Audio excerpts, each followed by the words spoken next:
you felt such eagerness for standing right on this leading edge spot prior to your emergence into it, for that very thing, for that feeling of expansion. You knew that you are an eternal being. Maybe you still remember that, but you really knew it from your non-physical perspective. You knew that you are source energy, and that you were coming forth to express that source energy in the physical format. And you knew that you weren't coming forth as substandard, as flawed, as unworthy to try to prove worthiness. You were fully worthy and knew it. And the reason that you came forth into this physical experience was not because you needed to, but because you wanted to. You came forth for the thrill of the tactile, visceral experience of physicality. You see, you are always creator, and you are vibrational much more than you are physical, flesh, blood, and bone. You are vibrational beings.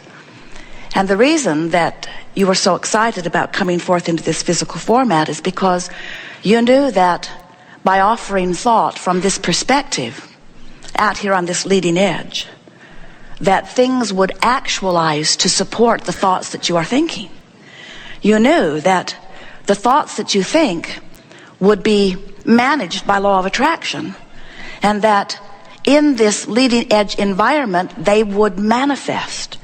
And so you knew that by living and thinking and manifesting, you would learn to more deliberately think.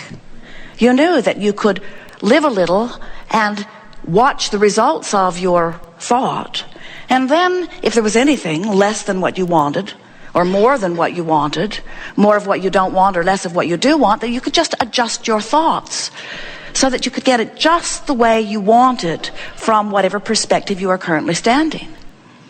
You knew that you would have that ability to think and feel and manifest. We call that post-manifestational awareness. In other words, that's just living and getting and then observing what you're getting and then maybe making a new decision about what you would like to think.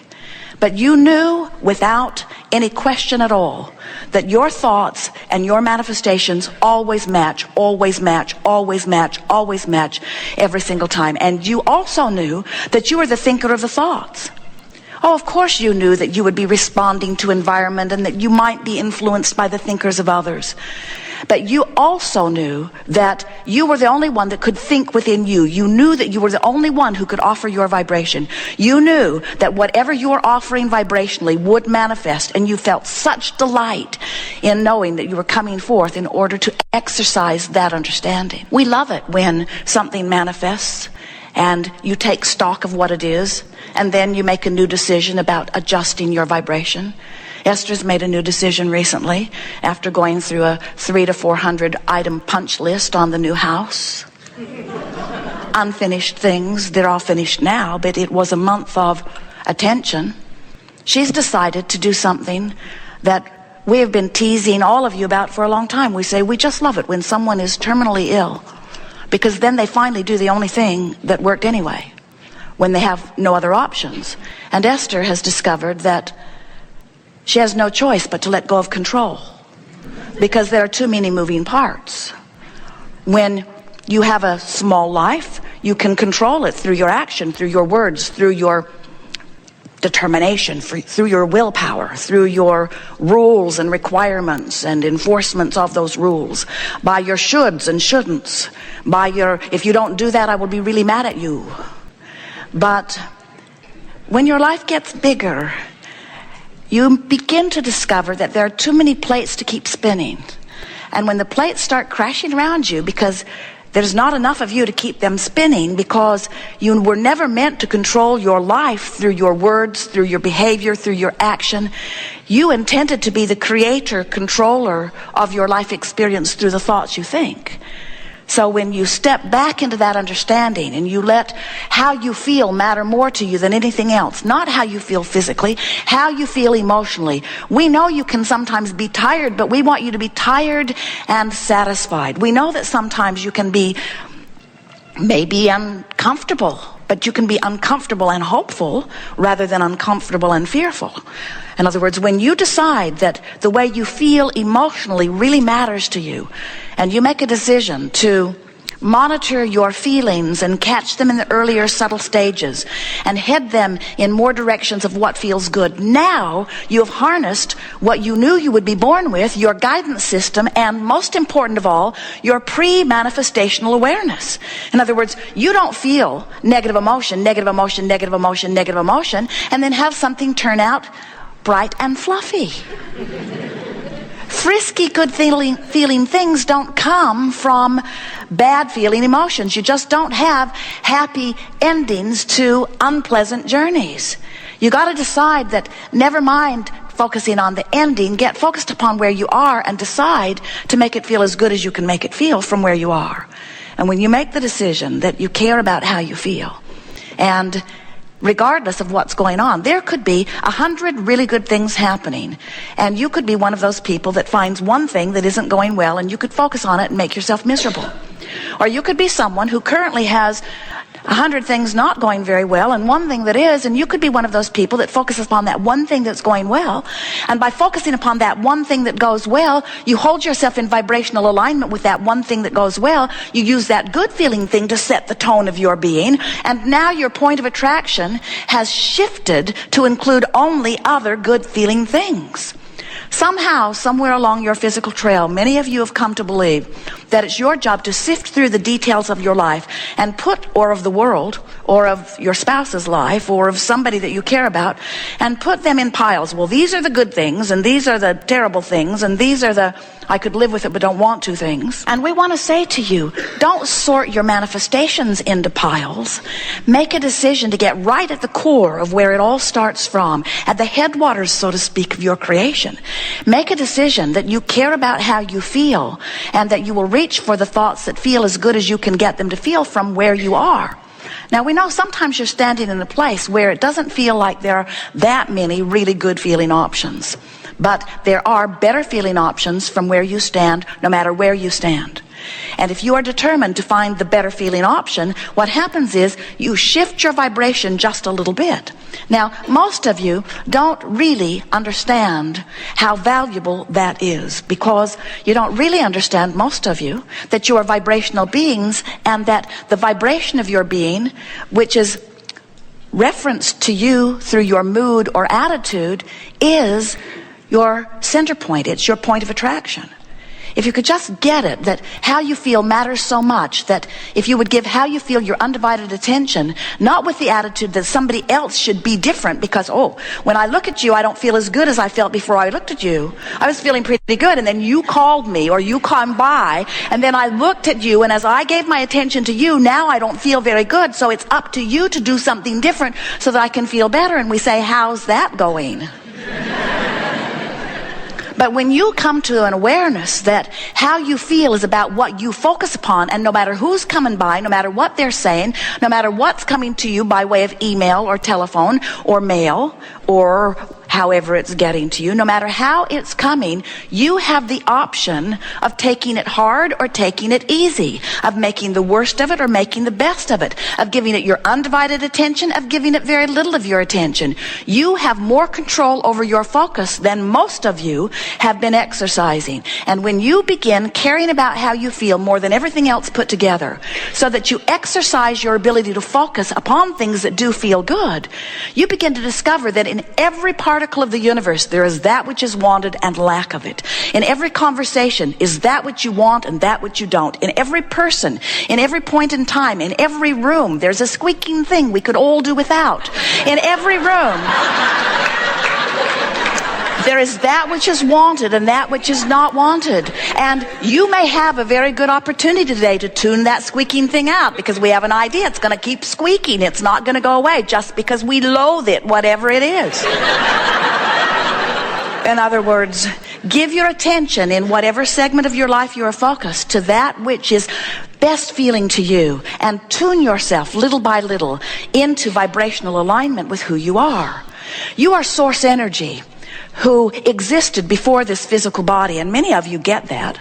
You know that there's something before this, certainly. You're brilliant beings, and we love what you're doing with your planet. But you have not managed to scrape enough dirt together to launch another planet into orbit. You got to accept that there's something bigger going on. And that bigger thing that's going on is source energy. There is thought that sets things into motion. And so you exist as source energy before you come into this physical body, and you will exist as source energy once you are no longer in this physical body. But the thing that we so want you to hear is that you are source energy while you're in this body. There is a vibrational basis of that which you are, which is source energy. And then there is the vibrational basis that you set into motion by virtue of the things that you give your attention to, the things you say, the things you observe, the things you remember, the things you imagine. You are constantly giving your attention to something, beating the drum of something that sets up a vibration within you. So the question that we want to put to you today in a way that you will always remember it is, what is the drum you're beating doing in relationship to the drum that the source within you is beating? For example, the source within you, who you really are, knows your value. When you don't, you're beating two different drums. You are tearing yourself apart. Now, many would say, well, why am I the one that's tearing myself apart? If source would just come over here and beat my drum with me, I wouldn't be torn apart. And we say, you don't want that. You don't want source to revert, to regress, to be less than life has caused you to become. Do you understand that as source energy, you float forth into this physical body, and now you are here in this body? The contrast, the variety of your life is causing you to know what you don't want, so you know what you do want, you know what you don't want, you know what you do. And every time you know what you do want, even a little bit, even if it's a subtle little preference, something that you feel like, oh, wouldn't that be nice if, or I would kind of like that, or this would be a little better.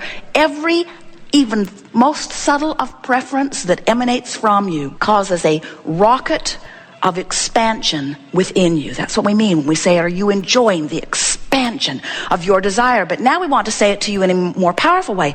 Are you enjoying the expansion of your desire? You said, yeah.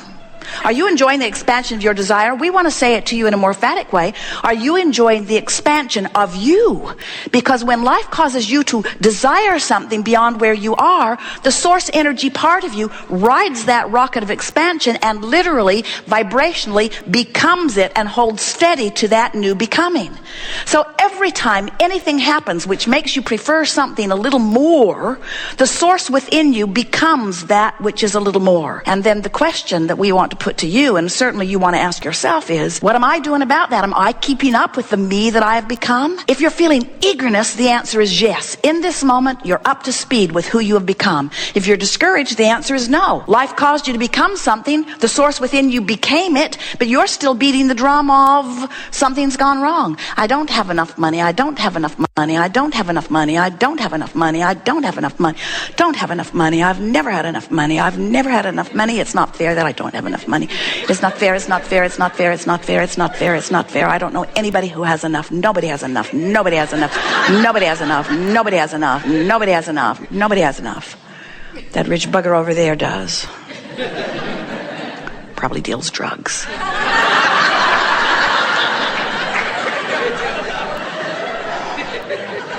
So as you beat the drum, as you feel less than what you want, but you reinforce that you're not where you want to be, you hold yourself longer and longer and longer in vibrational difference from who you have become.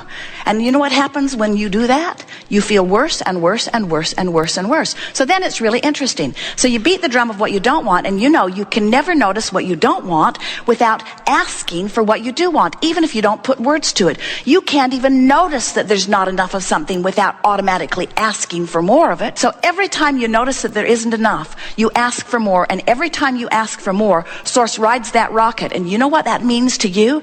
That means the current that is really you moves faster and faster and faster and faster and faster. And if you don't keep up with that stream of energy that you've set into motion by the very life you've lived, if you hold back from it with your negative thoughts, with your I can't do it thoughts, with your I'm not worthy thoughts, with your I'm mad at you thoughts, with your there isn't enough thoughts, with your life isn't fair thoughts, as you hold back with those thoughts that feel like injustice to you, the source within you rolls right on, because the source within you is wise enough to take the benefit from the life that you're living. And when you don't, you really take it hard. That's what every negative emotion is that you